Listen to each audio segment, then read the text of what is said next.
Hi, and welcome to the Soulful Living podcast with me, Georgia Pitfield, the Soulful Living Coach. This podcast is dedicated to reclaiming our true identities and rediscovering who we were before the world got in the way. Join me each week as we journey together to strip back the layers of societal conditioning, reconnect with our soul, and come home to the self. Hi everyone, and welcome back to episode 11 of Soulful Living with me, Georgia Pitfield. This week I'm joined by Emma Barfield, a refined energetics coach who is here and ready to dive into the world of human design and tell us how rediscovering your human design can allow you to understand your unique energetic blueprint and live as your aligned self. Emma is based in Ibiza, but works online to deliver one-to-one deep dive soul activation sessions and runs her Living in HD course throughout the year. So hi, Emma. Hello, I'm so happy to be here. Thank you for inviting me into the space. I'm so happy to have you on. As soon as I sort of created this podcast, I knew I needed to get you on as a guest. Obviously, this podcast is all about unlearning what society taught us about ourselves and relearning what the soul wants us to know. And after I had my human design read by you a few months ago, I was really able to do that. I feel like human design really gives us the ability to go beyond what we thought we knew about ourselves and really start to learn about ourselves in a completely new way. So I loved having my reading with you, and I knew I had to get you on the podcast to share your wisdom with all of our listeners. So before we dive in, I'd love if you could just give a little introduction about who you are, how you came to know human design, and a little bit about your journey and how human design has been integrated into your life. So, I have been working or experimenting with my own human design for around 7 years now. Right now, if anyone is familiar with human design, we always talk about this 7-year experiment, right? With from day one, when you first learn about human design and you start trying to, uncover your blueprint, and that really is the start of this 7-year process of starting to really play in the world of your unique energetics and coming into these deeper states of alignment. So yeah, personally, it's been about 7 years for me, but I've also been sharing it and offering readings now for the last 3 years almost, which is nuts because it feels like it's been like not long at all. But I've worked with hundreds of people now to, really uncover their true energy, right? Their true essence. And it's incredibly powerful work. Now, before this, I actually grew up with, my mum. She's like a nutritionist and naturopath and has been in the world of healing and alternative, let's say, quote unquote, alternative practices forever, ever since I was about 7 in this world. So I think moving in, I've always had a really big awareness around, healing and energetics and different ways of connecting with ourselves, over what we were really taught through, schooling and all of the normal, traditional societal things, especially, we're growing up in the UK. So naturally that kind of moved me into teaching yoga and meditation. And I was reading at beautiful retreats until, of course, pandemic happened. And things shifted, hugely. And the trajectory of my work moved from, and actually more into the route it was always going to go down, which was one-to-one, mentorships and coaching in the way of this world. So yeah, in a nutshell, it's kind of like how I kind of moved into more human design. It's been a very natural progression.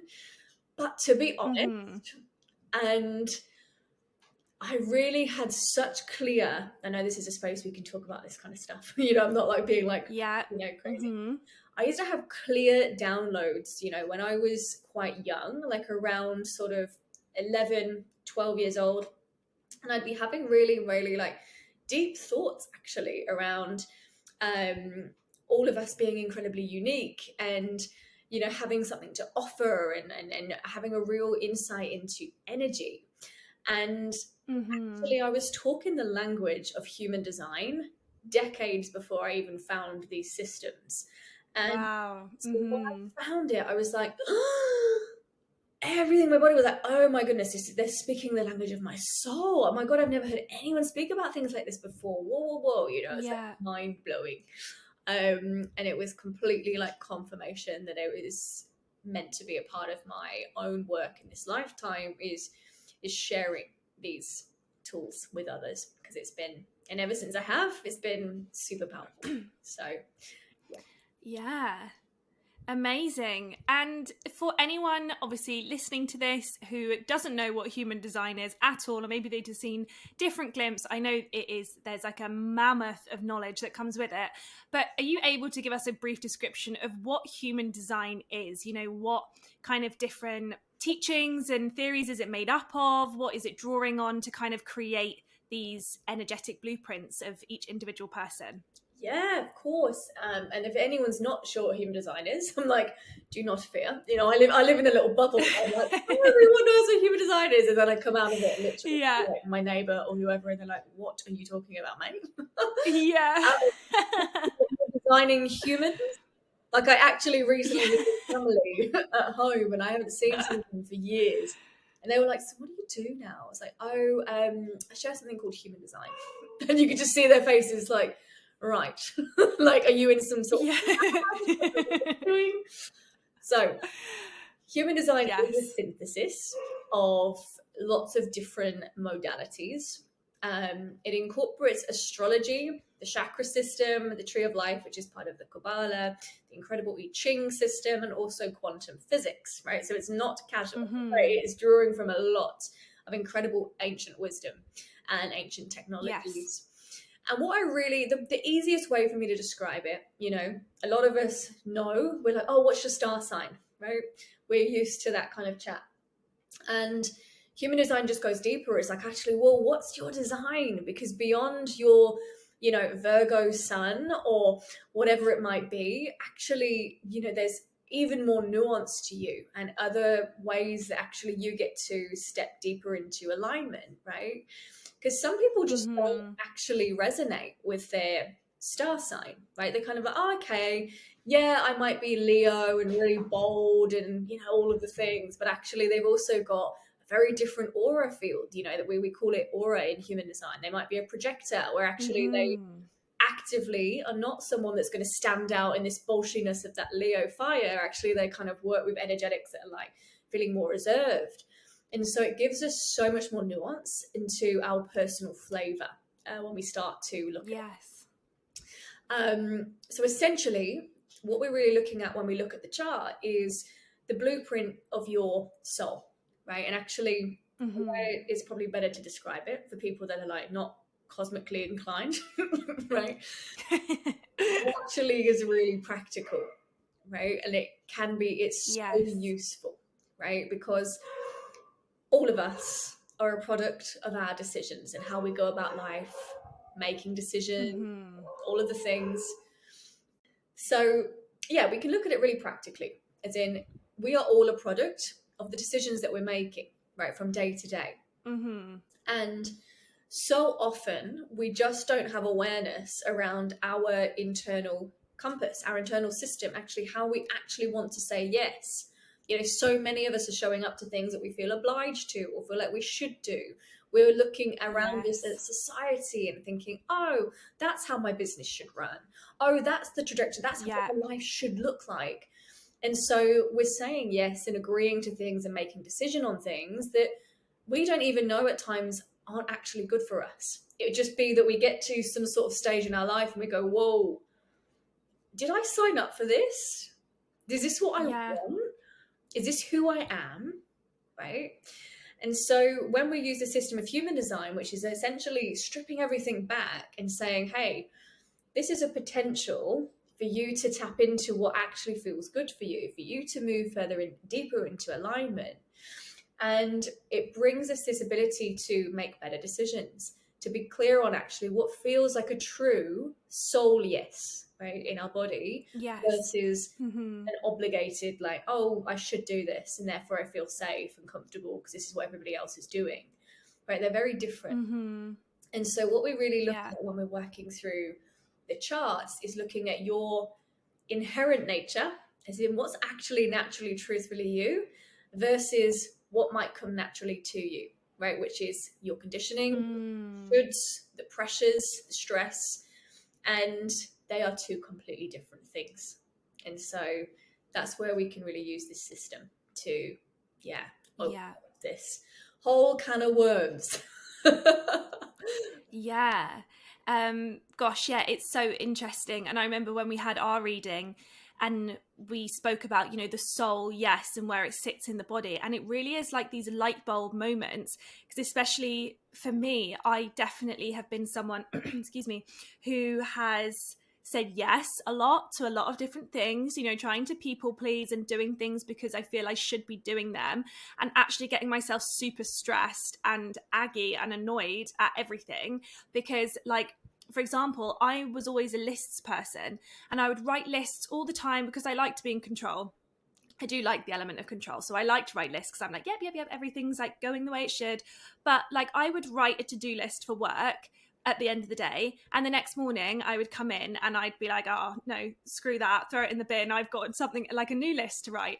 But there's always this obligation of like having to get stuff done and kind of forcing myself to do things because I felt I should do it because I'd written it down or because other people were doing it. And actually, like, I was like, no, not in the mood. I want to do something else. And knowing that actually that's part of my human design and I should honor that kind of changing energy. And I work best when I can have that like flexibility to, do whatever feels right in the moment. That's not just me being, scatty or losing attention easily or, whatever it is. That's actually part of my human design. And knowing that has enabled me to, you work so much more productively because you kind of remove this idea of shoulds. And it's like, actually, no, I work better like this. So this is what I'm going to do. And there's absolutely no shame in it. It's a shame that we kind of can't honor that style and, the different ways that we work until we're adults, really, because, the way that it is in school or even a lot of like in the corporate world or, different elements, we can't really honor these different parts of our design and personality. But yeah, it was a huge light bulb moment for me. And I'd love to touch on, so obviously there is so many elements to human design, very aware of that. And if anyone goes, I know you can kind of look it up very briefly online. It won't make much sense unless you have a reading, just FYI, but you can look it up. But you get this kind of picture of a person with all different sorts of shadings and colors and channels, and it all is a bit confusing. But the main elements that we're sorry to interrupt, like they're hideous colors. It offends me. Yeah, brown and green and all sorts of strange things. It's confusing. But if we just look at like the basics, then what people might have heard of before is the types, I believe it's called. So I am a manifesting generator. I believe you're a manifester, aren't you? Yes. Yeah. So can we touch on those? What are the different types? Because I guess this is the first thing that somebody would come to learn about themselves. What are the different types? And maybe someone listening to this will probably guess what type they are, just from, hearing the different elements of them. Yes. So the types are really speaking to our auric field, and that is the field in 6 feet around us. And the way that we look at it through the human design lens or the system of human design is how that, of course, that every single one of us, we're casting a very different field. Now, this is the tip of the iceberg. There's so much more nuance to you than your aura, of course. But as an example, right, we've got 70% of the people in this world are what we call a generator being. And that will either be a manifesting generator like you, or it will be a generator. Now, this auric field is open, right? It's enveloping. It's everything to do with this life force energy, this ability to generate energy into people, projects, places. When you're a generator, you've really got to come into a really deep relationship with boundaries, with your availability, with where you're actually placing your life force energy, what it is that you actually want to build and generate in this lifetime, what it is you want to truly create. the hub of the generator aura is there in that sacral center, which is the life force center.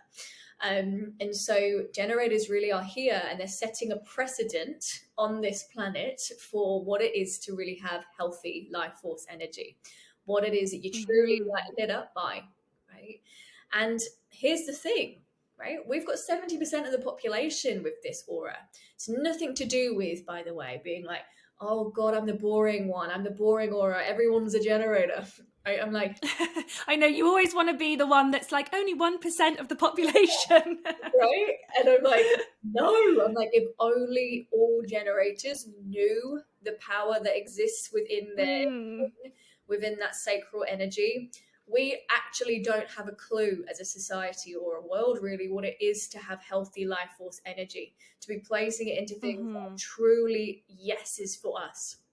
And so many generators at the moment, you know, their aura's open and enveloping, and they're not aware of this power, this ability to generate. And so because they're not clear on how they make decisions, or clear on maybe even their own trajectory in life, they end up generating energy into others.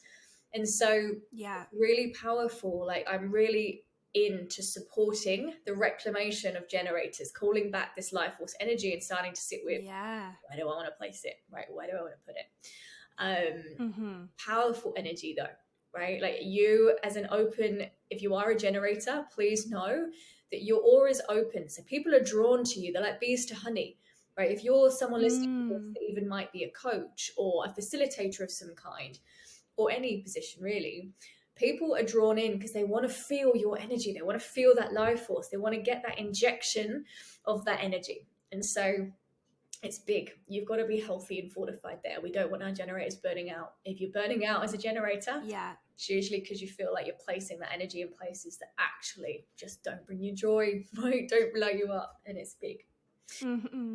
So we've then got projectors, and this makes up about 20% of the population. This is a really beautiful and actually really complex aura type. Out of all of the different auras, the projector is the one that mechanically, like with the different combinations of energy in the chart, these look completely different actually a lot of the time to one another. On the top surface though, projectors' aura is very different, right? Again, generators open. Projectors are really penetrative. They're very laser focused. They don't have consistent access to this life force energy like the generator. And so what this looks like for projectors, they're incredibly good at piercing through the auric fields of other people. So they really have this gift of seeing. They have a gift of fresh, unique perspective. They make incredible guides. I mean, again, everyone can make good guides, but in terms of aura type, projectors are really skilled at this because they are naturally able to see into the other. That is their skill set in this lifetime. And so projectors have to work with what we call their strategy of waiting for this invite, because their auric field is so piercing, and where they usually share their insights or their wisdom, it really penetrates, like it cuts through your own defenses. And so they have to learn the gift of timing and revering their own wisdom, their own knowledge, their own, their insights, so that actually they can be received correctly by the world, by the people around them. And so we see projectors, they're really here to guide energy, right? In whatever capacity that looks. That can literally look, I know in this kind of space we're both in, a lot of people be connected to like coaching and healing and that world. But even from like a business, like a corporate lens, you know, projectors are really good at systems, understanding where things need to go. They have this gift of oversight, like your energy works really well here, and this would really work well here. Powerful aura. So then we move to the manifester, and this makes up about between 8 and 10% of the population. They're defined again by this they're not consistent with their life force energy, again, same as the projector. The difference with the manifester, they have a different calibration of energy. And so we call it a motor throat connection. They have a full capacity to express constantly in the moment. So these are the initiators of society. Their auric field is closed, right? And this means that when they're meeting people, they actually don't take in the aura of other people. So they can literally deliver their message, be, this is what I'm thinking, this is what I'm going to spit bars on today, express it all, Yeah. be impacted by another auric field where they're like, oh, can I do that? Can I feel it? I'm sensing I shouldn't say this. Manifestors, if they're in truth, Yeah. do the thing. However, this makes manifestors, if anyone's listening to this that is one, they can create stories around like, oh, I feel like I'm constantly the lone wolf. I feel like people don't really get me. I feel a little bit lonely. I don't feel like people are intimidated by my aura sometimes because their field's closed, right? Or it literally, Yeah. so they can deliver their message. But it's a catalyzing energy. As society, we need manifestors to stand in their power and to be able to riff, because we need people that are unfiltered in that way, to move the needle. Lastly, 700 years later, we have our beautiful. No, it's good. So the reflector aura is only 1%, right? There's such a beautiful, rare aura, and you'll be distinguishable as a reflector because there's nothing in the chart that's defined within you. As in, it's a very open auric field, and they absorb the environment consistently. When we look at the skill set of the reflector, if we were going to look at like a community dynamic, the reflector would be the one that you'd go to say, what's the health of the energy like in this community right now? Because the reflector is like, I'm absorbing and I'm amplifying and I'm sharing it. Reflectors in that way make incredible guides because they're full of wisdom from feedback from the environment consistently. So you can see how all of the different auras, the 5 different aura types, they're also needed. Yes, all so needed. And this is the piece. None of them are better or worse or any other things. They're very, very different skills to offer to the collective. Yeah. Gosh, it's so interesting. And even like, I'm thinking if I had like a team, or was like, in a manager in a business, you would want your whole team to have their human design known and a reading done, because it's like all the cogs in a wheel, isn't it? Like once everyone's in flow and knows where they excel, like I feel like everything would just be so blissful. If everyone was in their like role where they excel in, like it just would be so good. Yeah, gosh, it's so interesting. And what's the slight difference then? So for anyone, so obviously I think you said 70% are either a generator or a manifesting generator. What kind of separates a manifesting generator? What do they do, or what happens that I don't even know what terms to use. What's happening with them that's slightly different to just a pure generator? Yes. So within the human design chart, when you look at that body graph, of course, you've got all of the different shapes. There are 9 of them. They're called centers, and they all hold very different flavors of energy and the way that energy wants to be expressed through those centers. We have 4 of those particular centers are called motors, right? As in, if you think of a motor of a car, that is what we put the fuel into, and it gets everything going. And so whenever we have a connection from a motor to the throat, this instantly gives that person naturally within their energy field an ability to move energy from a motor to be expressed outwardly into the world and make manifest really quickly. So this is where we have the manifester has that calibration, hence why their energy is very quick at getting stuff done. Same with the manifesting generator. So they will have a connection, whether directly or indirectly, from their sacral, that defined center, to the throat. And so a generator, just a plain generator, I say plain, I don't want to use the word plain, but just generator. Pure generator doesn't have that calibration, that mechanic. They don't connect to their throat. So the way that plays out is very different. This is why manifesting generators we describe as the free spirit of the aura type, as in they're going to be like, oh, I've got all this energy from my life force and a means to express it. So they normally are balancing lots of different plates, right? They're like, hey, I've got a podcast and I've got this thing. And I've got me. Right? It's very to generator energy in the sense that it pivots quicker, slightly quicker than manifesting generator. Because of that mechanic to the throat. Does that make sense? Got it. I know that's technical, but it's just there's no other easy way to explain it. that's No, I like it. And you know what I think is really nice about human design as well? It does have that really technical element that kind of gives space for people that maybe aren't as kind of cosmic or, you know, this like spiritual and, you know, talking about everything on this kind of level. People that like a bit more meatiness to kind of get into and a bit more technicality to understand things better. I think human design is perfect because, you know, it's really the blend of the two, and it gives people, you know, these people that like real graphs and kind of this kind of technicality. It gives them a space to kind of get involved with it as well. Yeah, completely. And Yeah, I think that's the thing, you know, I've had so many people that I work with, and there'll be a lot of the time I attract in people that are in a similar space, like coaching or healing. yeah, However, I've also got people that have used human design and they take it into their corporate setting, and they are doing that. They're sharing it with their boss, they're sharing it with their team, so that they can create more efficiency within how people want to be trapped, right? How people want to be treated. Like so it is really exciting that you can see it from a full spectrum perspective there of how it gets used. Yeah, absolutely.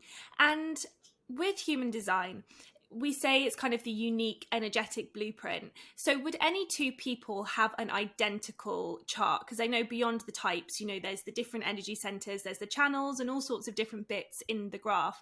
Would any two people have, you know, identical to that, or would there always be some difference? I can't remember actually the exact statistic. I mean, it's something insane. Like, no, is essentially the word. Yeah. You're not going to find anyone with your exact calibration of energy ever. Like, really. Love that. Yeah, you're just not. It's very different. That's just so cool. Yeah, it's deep. It's a really complex system, you know, and it is really cool. Right? It's like, oh, and when you really let that land, you can really have a breath out. You're like, whoa, no wonder, right? And this is not to knock on things, you know, when we want to learn something and we want to go and sit with different mentors and we want to go and sit with, you know, maybe let's take business as the example. This is a good example. Mm-hmm. Oh, I'm going to learn this strategy, right? It's not to do away with that. Of course it's not. Like, sitting in space with others and being connected to different fields of potential are really exciting because they bring us back and closer to different parts of truth within us, and also you know, can short circuit, you know, how we might be doing something. Short circuit, what am I saying? That wasn't the phrase. You know what I mean. Short circuit. I know what you mean. You know, but actually then you like go, oh, I'm so unique though. Like, I'm actually, yes, I can use this as my source of inspiration, but I'm not here to actually just replicate exactly how somebody else has done it, because I'm a completely unique, different, epic human being. So yeah. That, I feel like that only just landed with me. I know I had my reading with you months ago, but I wasn't actually 100% sure if, you know, there was, you know, two people could have the same chart. But the fact that actually no, like, it is genuinely unique to you, like, I feel like, whoa, that just landed with me. Like, that's so cool.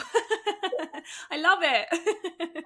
It is. Like, some people can have like the things, like we call it the incarnation cross. You might have a similar, you know, they're the same, or, you know, there's only 6 channels, there's 64 gates in the human design chart. So yes, people might have similar calibrations, or they might have similar lines somewhere. This is all human design terminology, but it won't be like, there'll be so much in that chart that's completely different. Gosh, it so mind-blowing. I'm gonna go and read my notes again now after this. I'm like all back up on the human design hype. And another really cool part of human design is the energy centers, and this isn't just, you know, the chakras. You said there's 9, right? Yes, 9 different energy centers. So obviously it brings in, you know, different teachings and different energy centers in the body. And for me, what was so interesting and kind of just made me understand myself, I was like, oh, yes, okay, this makes sense, is that I have an open root energy center. And I am someone who oof, I'm head in the clouds. I struggle to feel grounded, like really, really struggle. So it's something I'm constantly working on to make myself feel grounded, feel secure. And knowing that actually my root center, my grounding energy center is open. I was like, oh, okay, well, that makes sense. And I know you described it as kind of this someone who would have an open root. It's this kind of desire to be free of pressure, always wanting to be relieved of this pressure, which I just, knowing that and knowing that my different energy centers, it made so much sense. And it kind of allows me to be a little bit kinder to myself, you know, like, this is why I feel like this, and what can I do to make me feel more secure and make me feel more grounded, essentially. Which is, I think it's super interesting for people to get to know that part of the chart as well, because it just makes so much more sense. It's with the emotions and everything like that as well. I think my emotions were open, but my heart was defined, if I remember correctly.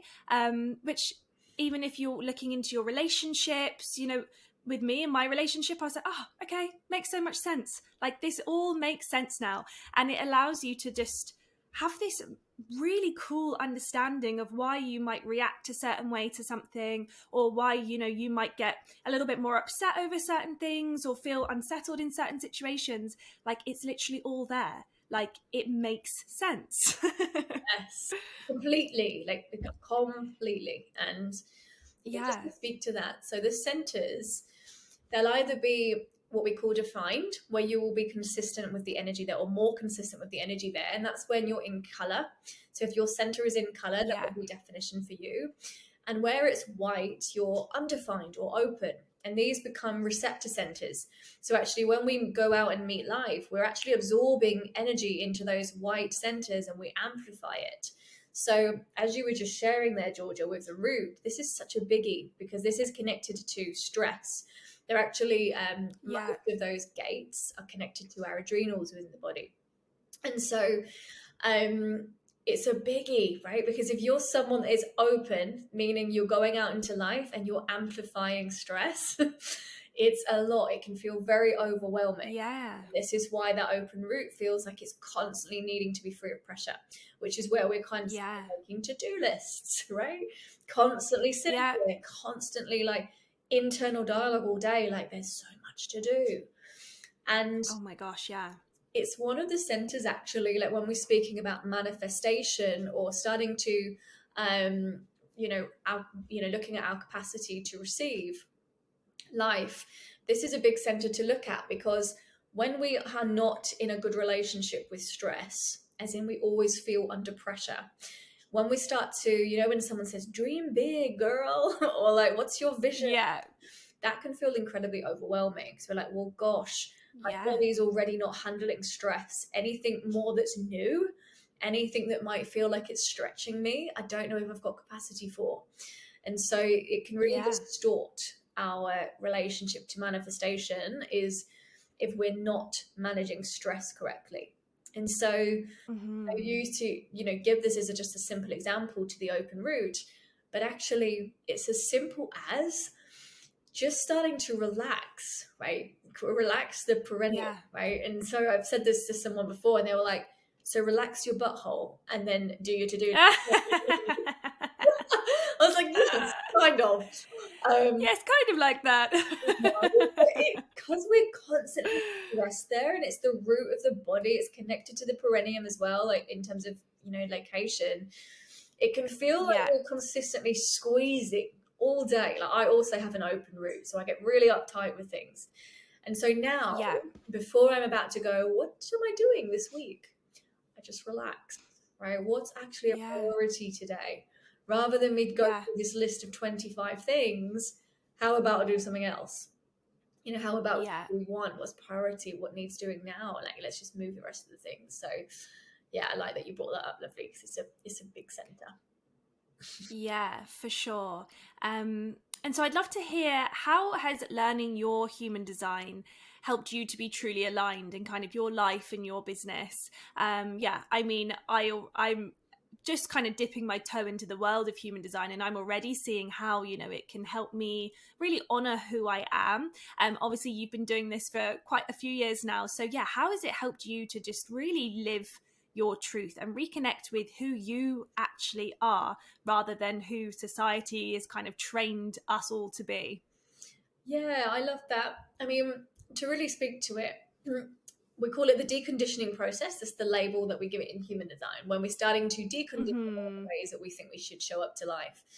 And Yeah. none of us have escaped conditioning, right? As soon as we're born, as soon as we come into the world, we are receiving information through caregivers, through society, through all of the things.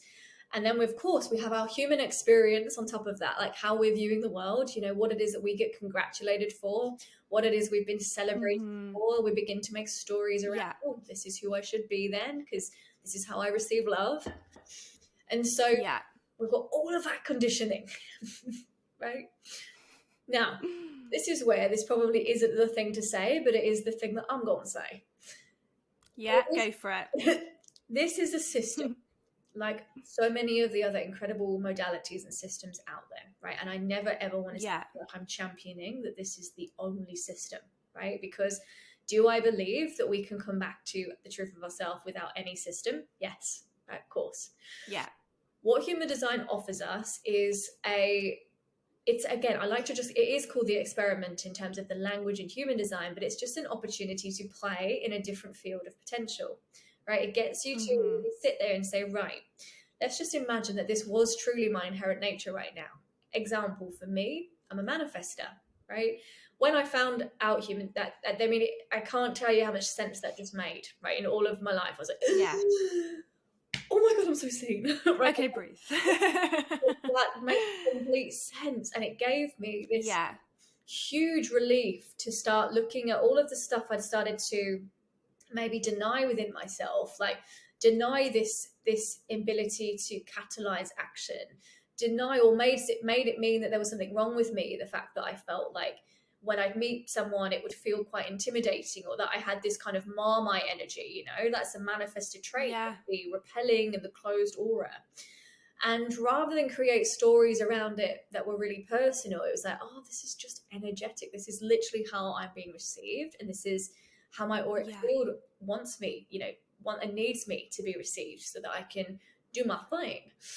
So it allowed me, I mean, this is in general, right? When we move into these deeper states of alignment and actually start learning about what brings us more peace, wholeness, joy, we move, everything in our life shifts, right? It just does, right? When we start to show up to business through a lens, I've got to do business in this way, it feels hard, it feels sticky, we can disconnect it completely.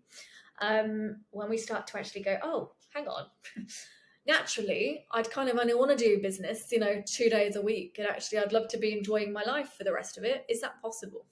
Right? And we suddenly go, well, actually, you know, maybe, or, you know, there's just so much. So it's definitely been one of the most profound tools to play with that I've used personally over the years, that have, just given me a breather, allowed me to play with a different potential. Because I think otherwise, what I've often found, and maybe you felt this too, I always describe it like this. It's like we're going out into the valley and going, who am I? Right. Yeah. Hear the echoes coming back. Like, I don't know. Yeah. Who knows? And we kind of feel like we're just going through life a little bit like with guesswork. I think what human design does, at least how I found it, offers a really powerful framework. Now, you might get your human design and completely disagree with it. I mean, I don't find that very often. In fact, the only time that's ever happened to me, which was hilarious, was someone that I read for, and it was a friend of mine. And they were like, oh, I'm not sure, I don't know. The only channel that they had activated was the channel of stubbornness. And I was like, they were like, I just don't know. Channel of stubbornness, any resonance? Yes. Oh my gosh. But yeah, I mean, I could speak all day actually on what it's really meant for me. Yeah. But again, I'm also in this place where it's like we get to use it and play with it. But again, it's not like no system is stronger than your own inner knowing. But that's the piece we have to challenge, is what we know. Absolutely. Right? We have to challenge what we Yeah. know, and we have to be willing to stretch our awareness of what we know. And that evolves all of the time, right? And so Yeah. it's a very profound tool for that. Absolutely. And I love that, the kind of idea of who am I? Like, when we actually, whether it's you've had a spiritual awakening or different things have happened in your life and you're like finally getting to know who you really are and starting this kind of soul reconnection process, by having access to these different tools, it's not the be all and end all, as you said, but it gives you the ability to understand more than what society ever let you learn about yourself. And this is not a personality test. This is not just rigid, tick box. We don't have any say over the human design. It is written in the stars kind of thing, so it's a really beautiful way to open up inquiry about yourself, learning these different things. And I think, when you do get into human design, even for me, as I said, I had the reading a few months ago, I'm still learning little bits, and something will happen. I'll be like, oh, Emma said this in our reading, like this, it like there's just different light bulb moments as life goes on, and you process and you learn different things about yourself. But yeah, I just think it gives you such a beautiful opportunity for soul inquiry. And it's done in such a nice way. It allows us to go beyond what society let us think we could be. And, for example, as we said before, the manifesting generator, having lots of plates spinning at once, being able to do different projects, and actually it being okay that if you don't want to see a project through to the end, you can let it go and put your energy into something else, because by dragging something on, it's so depleting of a manifesting generator's energy, probably everyone's energy, but I know that was something that is really pulled out in that chart. So by knowing that, if only I'd known that at school, or even only I'd known that throughout my first couple of years in the corporate world, knowing that this is how I work and this is how I, can thrive. But unfortunately, in Western society, and especially in the education system in the UK, we don't get opportunity to kind of deviate from exactly how we should be working. So I think they should do human design at school. I think every child should know their human design. Yeah, they should. And it's powerful because what we can actually do with the human design charts is look at partnership charts. We can either look at it from, I do business readings if you're in partnership with somebody, Yeah. you want to see what your auric field is created, as a byproduct of you coming together. Yeah. I also do a lot of like parent and child readings, when you can start to see what's actually happening on that level. And so more and more people now get so excited when I get mothers coming forward with their children that they want to learn how to really nurture their child in the best way possible. It's beautiful. Yeah, like I see my little nephew, he's 6, and he's a projector. And even through that lens, is that inconsistent life force energy, right? It doesn't mean that they don't have energy, of course. It just means that they're not generating it like the generator beings all the time, and probably like 70% of the kids in their class.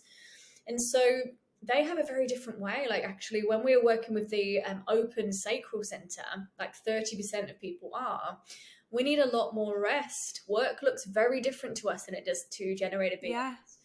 Like I watch him and he comes home from school and he's like needing to just chill. Like he needs his nap time. He even asks my sister, his mum, for like quiet time. And it's so lovely. So I'm like, oh, that needs nurturing, like, especially if you're, if he was with a generator mother who wasn't aware of human design, they might be like, oh, get up, I've got a club to go to now, and I've got to get you in all these things every single night. And you've got these little projector kids going, what? Like burning out. Yeah, I'm tired. I'm tired. I don't want to do this. Why are you such a manifesting generator? Yeah. And so we can see like how the conditioning starts. It's very innocent. Like it's like you've got to know the family dynamics. Like actually, what's your? Some of us don't have access to this, and I will say this. Like we don't know what maybe our parents had or our grandparents, because they didn't always record the bloody birth time, right? Which now is like to the minute, like to the second, people are like, when was I born? But if you do have access to that info, it's really game changing when you can know. So Yeah. Yeah. Yeah. And for people to learn more about their human design, so it's like astrology, isn't it? So you need place and time of birth. Is there any other information that they need to know? Time of birth, location, and date. That's it. Yeah. Yeah. Yeah. Amazing. And so how can someone learn more? If someone wants a reading, whether with yourself, what can they do? How can they get to know you? Or, you know, what different offerings do you have available at the moment? If anyone hearing this is like pumped up, ready to dive into human design. Yes. I mean, the first place is to draw your charts. And so you can do that for free on, I always Mm-hmm. recommend mybodygraph.com. So you can put the info in there, you'll get all of the information as to what you are. And it might be some people can you can find a lot of information online, right? You might start looking Yeah. especially if you're still not quite sure on what on earth it is, maybe just Google your type and just start reading some things about that. Of course, for those of you that are like, no, I'm ready, I want to dive in, I offer Yeah. one-to-one readings where we spend 90 minutes really just getting really specific and going into your energy. Now, they can be open readings, I call them, where it's literally just you don't know anything about human design, you want to just go from the start. They can be looking at business, they can be looking at relationship. We can put a filter on it if you like, so we can look at different things. So that's the first place. I also do run a foundational journey where I'm teaching the basics. I mean, I'm saying basics, it's not really that basic. When I'm it's very complex. Sometimes go from a massive pretty sure I don't think there are basics to human design. No. So I do have that course, and it's going to be split soon. So we've got level 1, which is a journeying through the auras, the profile lines, all of that. Yeah. And then there's a level 2, which is looking more at the channels and the gates and the planets and all of those things. That's really cool. And that's really it. Other than that, I've got beautiful masterminds and other things that are not just focused on human design. They're energetics, on a real big level, where we start looking at refining your life, essentially, and the way you're showing up through it. From a full spectrum perspective. They're all of the way. Amazing. Oh, it sounds exciting. I want to I just want to dive in even more now. And how can people connect with you? Your website is emmabarfield.com? Yes, exactly. Yeah, or on Instagram, which is emma.barfield, or at emma.barfield. Yeah, on there. Amazing. Well, this was amazing. I loved every minute of this. Me too. Thank you. Yay. Thank you so much for connecting, sharing your amazing, beautiful wisdom. It's been such a pleasure to connect with you and dive into human design. So thank you. Thank you so much, my love. It's been really beautiful being here, and thank you for listening as well and having me. It's been an honor. So thank you. Thank you. Bye. Bye.